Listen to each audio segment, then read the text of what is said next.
Senhor presidente, senhoras e senhores vereadores, vereador Bressan, olha só que coisa, né? A vagabundagem, ela é muito bem aparelhada, isso o senhor pode ter certeza. Daí tem carro importado, porque, claro, roubam, é fácil, né?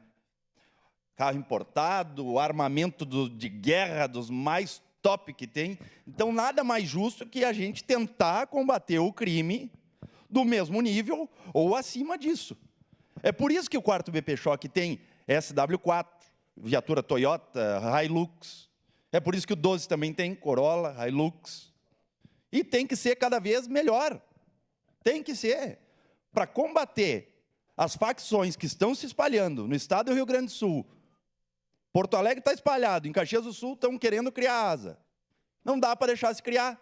E para isso tu tem que ter condições o suficiente para o policial militar proteger, primeiramente, a vida da população, mas principalmente a sua vida. Principalmente a sua vida. Então, por isso que tem que ter armamento em condições, tem que ter viatura em condições novas, é que nem o senhor falou, é caro, e é caro porque tu tem que instalar radiocomunicador, tu tem que instalar giroflex, sirene, tu tem que instalar a parte mais cara, né, que é a semi-blindada, a viatura, toda a parte balística.